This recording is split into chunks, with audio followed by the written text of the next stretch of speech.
Hey guys, welcome to the video.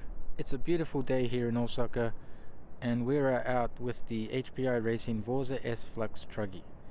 In today's video we're going to mess around with different spring options and see how it affects the car. So my Vorza is mostly stock. I do have aftermarket ESC, the Castle MMX 8S, and I also have a Sunwa PGSCX servo, which is also aftermarket. I'm running it on 6S. So the shock positions are in the stock position on the tower and the arms, and we are going to change out the springs and see how it affects the car. Alright, let's get started. Okay guys, so let's take a look at the springs we'll be checking. So I will be using Kyosho springs. They are readily available here in Japan at my local hobby shop, and not a bad price either. I also like the explanation they give on the packaging. They have the number of winds, the thickness of the wire, and the overall length. So this makes it easy to choose the best shock, best spring, sorry. So these are usually used on the MP9 and MP10 buggies and the MP10T Truggy, but they fit the Vorza also. Alright, so I won't be using all of these, and the reason why, I want to stick to springs with a length of around 80 plus millimeters, and I want to keep the number of winds as low as possible. This makes the spring much stiffer. So I will be only testing a few springs. So in the Vorza right now, I have the green springs on the front. These have 11 turns, 1.6 millimeters thick, 95 millimeters long. So you can see the thickness of the wire is a little higher than the other options here, which is why I chose it. The turn is a little higher than I would like, but because of the length, I'm hoping that it would be okay. Alright, in the front. Now in the rear, I have the blue shocks, the blue springs. These ones here. So very low number of winds, thickness 1.5 and 81 millimeters. Alright, so with the batteries installed, you can see it looks pretty good. I like how it sits. Right, so now let's take it for a spin and see how it drives. Okay guys, let's see how this works.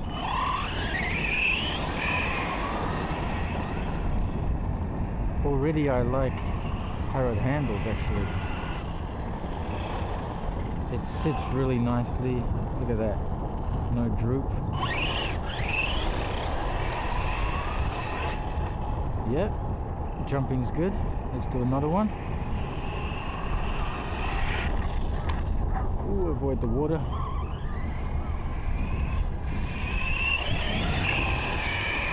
The surface is slightly damp, but it seems to be quite nimble.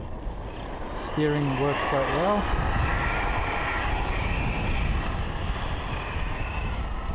Let's do another jump. Fast one. So you can see it's sitting quite well. The back arms are slightly on an angle.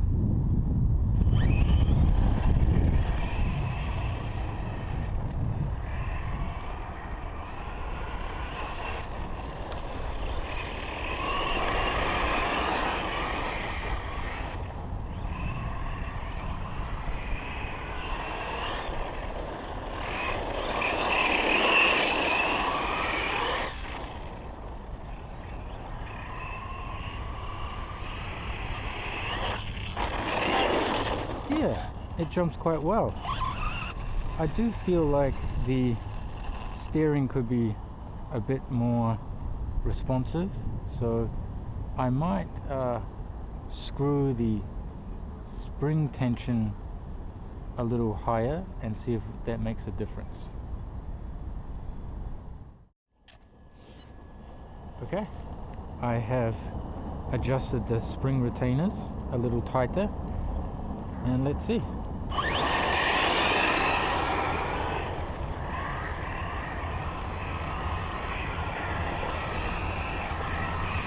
I mean, it seems to respond well, but if I'm going faster, let me show you. If I'm going faster, it sort of understeers.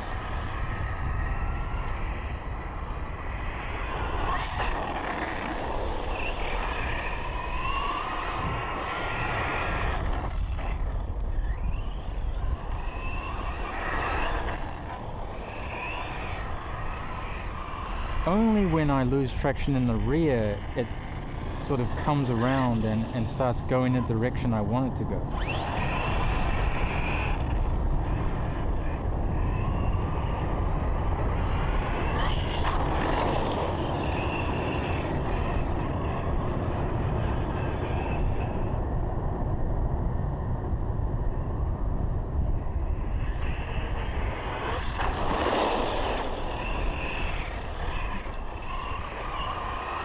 I mean, it could be a tire thing, it could be,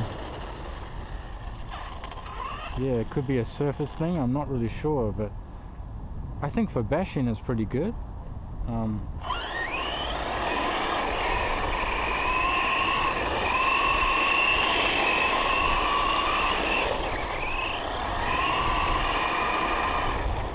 Yeah, in low speeds, it is quite good. At high speeds, it doesn't seem to be as responsive with the steering. I'm pretty happy with the rear though, so we might need to mess around a bit more with the front. We could try some different springs. Let's do that. Okay, so I've made some changes to the front of the vehicle. I've removed these springs from the previous run. Here are the details, and then I've replaced them with these. They're blue. They have 9 winds, 1.5mm thickness wire, but they are 10mm shorter in overall length. So as you can see, the vehicle is sitting a little lower, but because there are less winds of the wire, I feel like they will be stiffer. So as you can see, pretty stiff, but they sit lower. So really I need more range on these adjustable retainers. These are maxed out now, so I cannot go any further. Yeah, and the rear remains the same. So let's take it for a spin and see how it changes. Okay, we've got the new springs in. Let's check.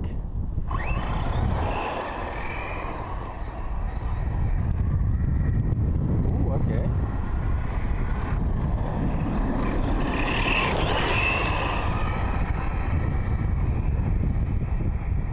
I definitely feel like the steering is more responsive at higher speeds now.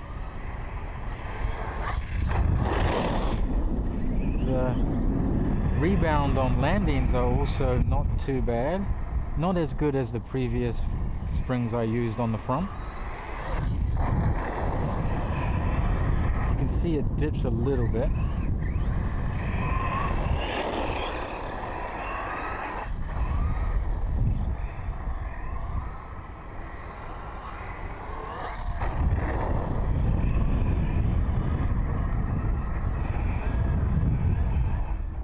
Oh, my batteries must be running out, I think. Approaching cutoff.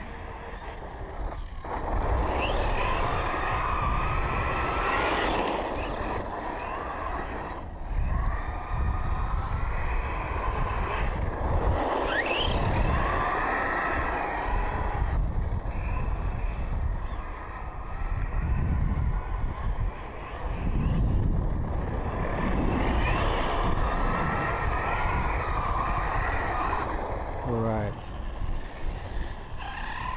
Let me change out the batteries and let's continue.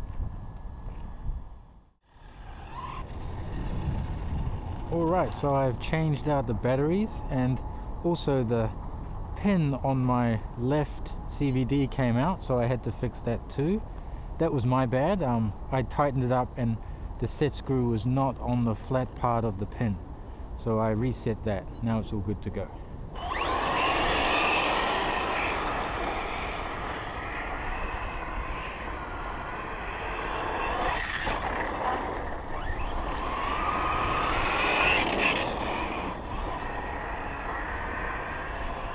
It's so nimble.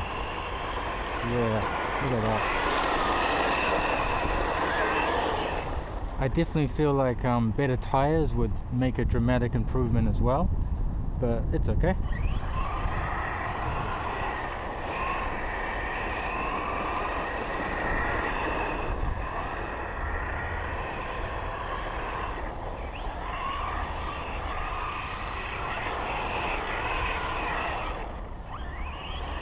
I mean, RTR vehicles, you have to keep costs down, so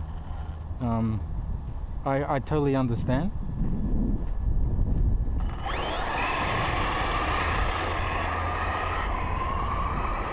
Since I've been designing things, I've really learned a great deal about manufacturing, especially large number of items. So I know some guys get quite upset about the cost of things, but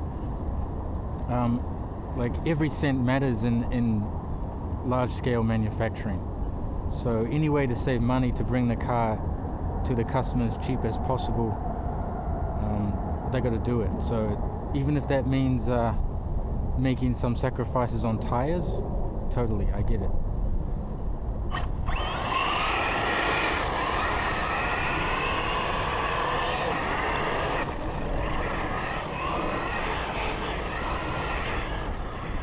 On grass, it's really, really nimble too.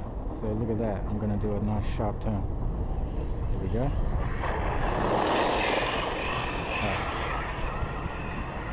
Not so much traction at the front, I feel. That could be why it's not turning so well.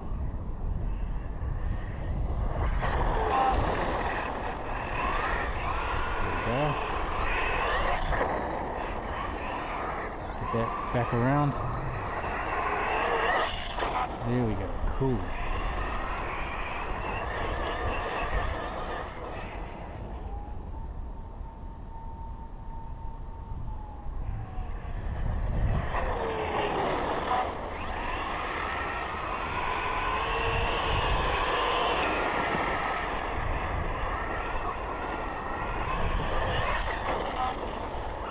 Yeah, I think it's going well. Let's try the next set of springs on the front. As you can see, it's kind of drooping a little bit. The batteries I've put in there are a little heavier than the last ones, so that could be why. And that beeping is just my data logging is full. Alright, let's change out the springs.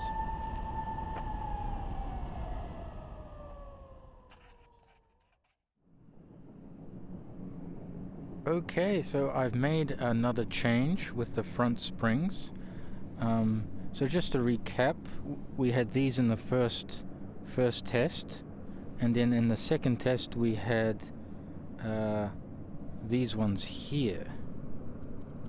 Okay, so now I've got the red ones in here, and these ones they have half a turn or less than the last ones. The thickness of the wire is the same, but the overall length is 4 millimeters less.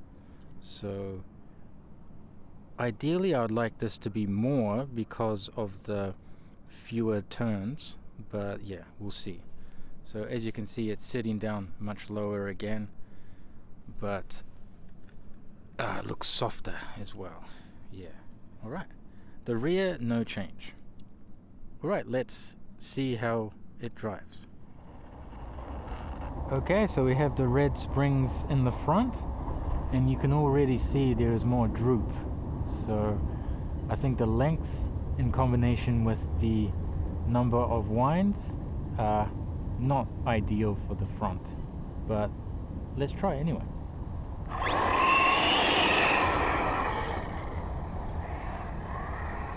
Okay. Steering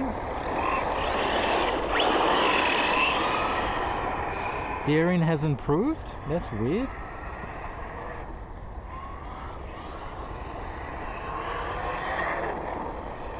Yeah, so off-power steering seems to be more responsive. How about on-power? Yes, on-power seems to be more responsive.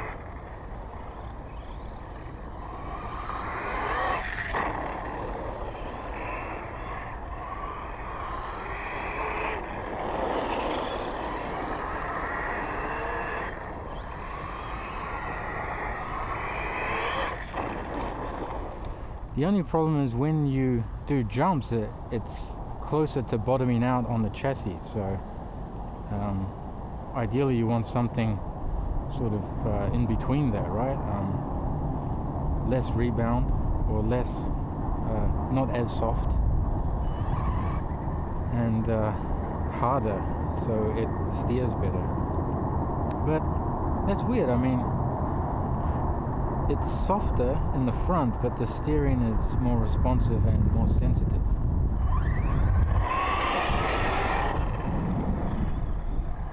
I mean, I could be wrong. In my mind, I thought stiffer springs means better steering, but I'm not a racer, so.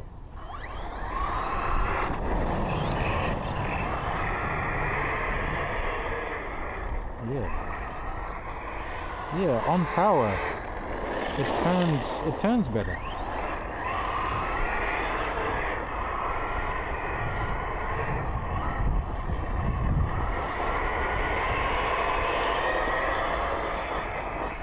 Full throttle, here we go. Yeah, on grass, steering is very responsive. More to do with traction, I would imagine.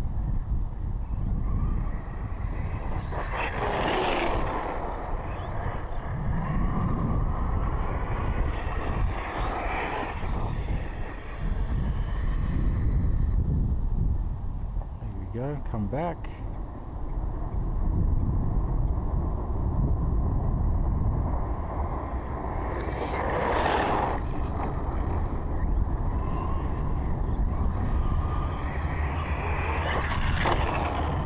Jumps well.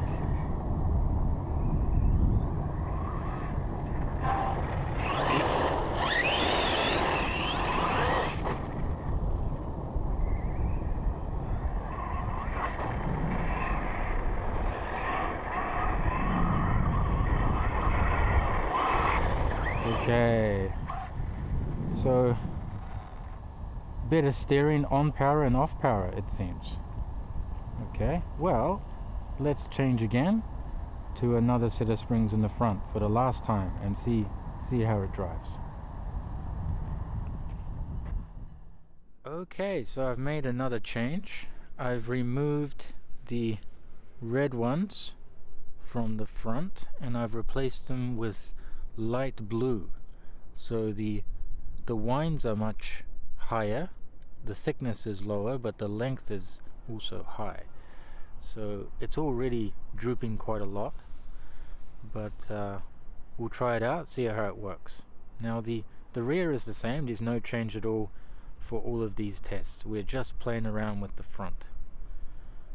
Alright, so I've kept the same locations on the tower and the arms for each of these tests, and the spring retainer, the adjustable spring retainer, hasn't changed either, so just spring only. Alright, let's see how it goes. Okay, so we've got the light blue springs in the front. You can see the droop is quite excessive, but let's see how it drives. I mean, it's definitely a softer spring rate, so maybe the steering will be better. We'll see.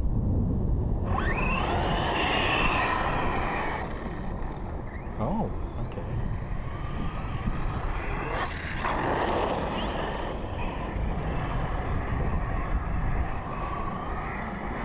On power is good. How about off? Yeah, responsive.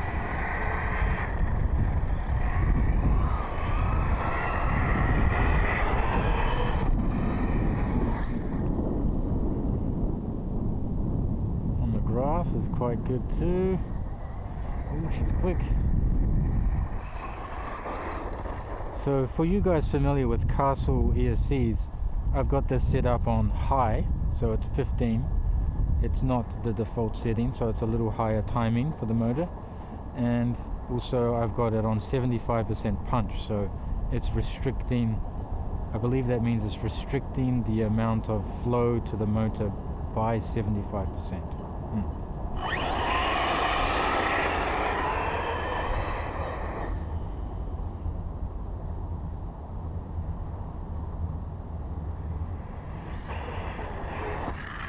Whoa, that was cool. All right. Nice. Jumps really well. Look at that. So flat. I really don't like how much it droops though. It drives well though. Yeah. Alright, well let's leave that there.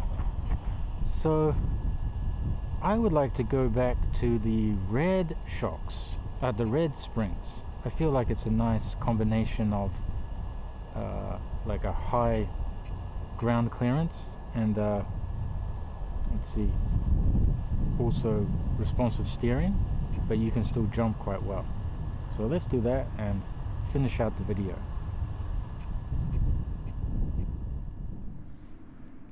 Okay guys, so I've put the red ones back on again. Now if you remember, they were 8.5 winds with 1.5mm wire at 81mm long.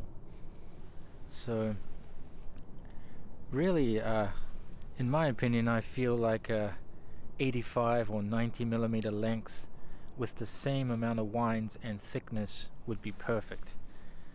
But that's not available. But another option is to go up in shock oil. So I'm not sure what the stock thickness is, but I would try maybe 500 weight in the front, 400 or 500 weight in the front, and see how that works. But I feel like the rear is pretty good. I haven't had to change that.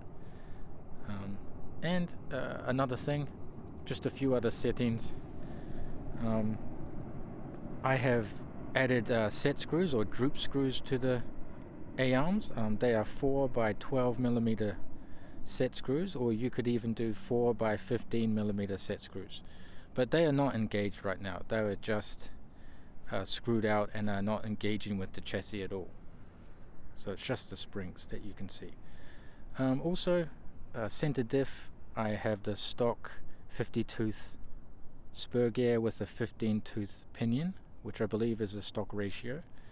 And then the front and rear diff I have shimmed, so the front is 0.45mm worth of shims on the gear side with a 0.15mm shim on the case side. The rear has 0.45mm on the gear side with 0.3mm on the case side, and that is a nice shim, nice and tight. I have the Draco Diff Case 2023 in the center, if you can see that. Yep, other than that it is stock.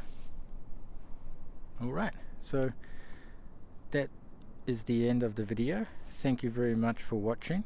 I'm going to continue bashing, and yeah, maybe next time we will mess around with the oil. Alright, please leave any comments or questions below, and thank you very much for watching.